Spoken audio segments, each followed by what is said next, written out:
پی T I long march کے دوران گرفتاریوں اور مقدمات پر توہین عدالت کی درخواست اسلام آباد ہائی کورٹ نے پی ٹی آئی کی خاتون وکیل کی درخواست مسترد کر دی۔ کیا کوئی جرم ہو تو پھر ایف آئی آر بھی درج نہ ہو؟ چیف جسٹس اطہر من اللہ کی جانب سے یہ ریمارکس دیے گئے۔ اسلام آباد ہائی کورٹ نے درخواست خارج کر دی۔ پی ٹی آئی لانگ مارچ کے دوران گرفتاریوں اور مقدمات پر توہین عدالت کی درخواست، اسی پر بات کریں گے۔ نمائندہ دنیا نیوز عامر سعید عباسی ہمارے ساتھ موجود ہیں۔ جی عامر، بتائیے گا اس حوالے سے۔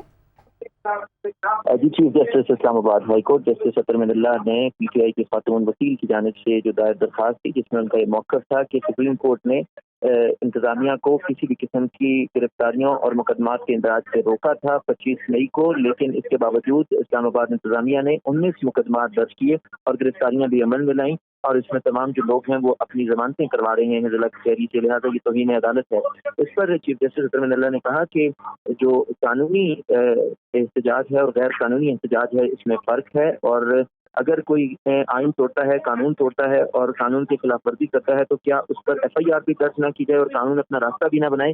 اس موقع پر چیف جسٹس نے کہا کہ انتظامیہ جو بھی کر رہی ہے وہ قانون کے مطابق کر رہی ہے، لہٰذا اسلام آباد ہائی کورٹ کسی بھی صورت اس میں مداخلت نہیں کرے گی، اور جو سپریم کورٹ ہے اس نے پہلے ہی معاملہ نمٹا دیا ہے توہین عدالت سے متعلق، لہٰذا اب اسلام آباد ہائی کورٹ کوئی حکم جاری نہیں کرے گی۔ جس کے بعد اسلام آباد ہائی کورٹ نے پی ٹی آئی کی خاتون وکیل کی درخواست خارج کر دی ہے اور یہ کہا ہے کہ درخواست ناقابل سماعت ہے، اور وزیر اعظم شہباز شریف سمیت اسلام آباد انتظامیہ، پولیس اور ایڈمنسٹریشن کے خلاف جو توہین عدالت کی درخواست ہے یہ ناقابل سماعت ہے، اسے خارج کر دیا جاتا ہے۔ جی عامر سعید عباسی، بہت شکریہ، آپ نے تفصیلات سے آگاہ کیا۔